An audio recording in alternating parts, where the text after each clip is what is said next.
رضوان يلعب الكرة العالية خطيرة، رأسية وصلت الآن. الله، نعم نعم نعم نعم، إنه بايش، إنه إبراهيم يحرك شكل المباراة، يغير نمط المباراة. يصحصحنا شوي، قالوا لي ولا يهمك، قالوا لي ولا تزعل، قالوا لي حبيب انت واحنا نسجل لعيونك.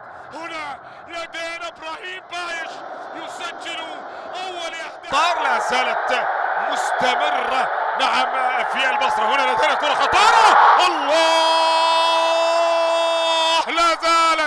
لا زالت خطيرة، لكن نواف، نعم نواف، هناك راية وتسلل، لكن كرة خطيرة للغاية لمصلحة المنتخب العراقي. كاد من خلالها أيمن حسين أن يضيف الهدف الثاني، لكن هذا أمجد اللي كان موجود في موقف تسلل، والكرة التي تصدى لها نواف العقيدي، وكاد من خلالها العراق أن يضيف مبكرا هدفا آخر، هدفا ثاني يطمن من خلال النتيجة ويأمن نفسه في هذه عبد الكريم إلى أمجد، وانتو مطر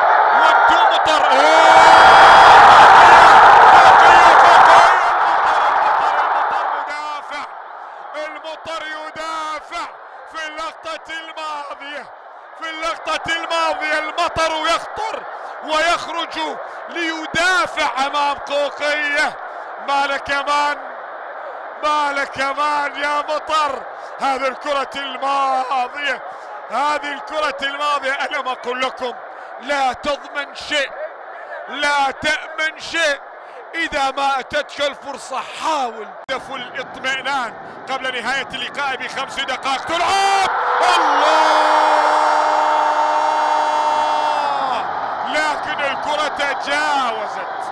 الكرة تجاوزت يا آسو، الكرة تجاوزت خط المرمى، ولذلك حكم اللقاء يرى بأن الهدف يلقى ولا دخلت أو لم تدخل. نعم دخلت، لكن كم الموجود بول اوت اوف بلاي، جول ريفيو، بول اوت اوف بلاي. إذا قرار سليم، قرار لا ولا هدف، بول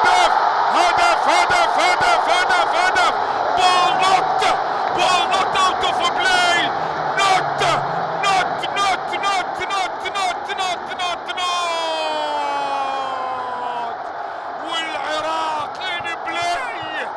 والعراق ان بلاي يسجل الهدف الثاني عن طريق آسو براسو.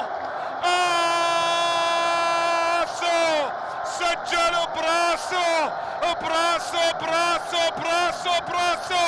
انظر ماذا فعل من خلال الكرة الماضية، هي الركنية ما ادري ايش بيها ويا العراق، ضرغام على رأس آسو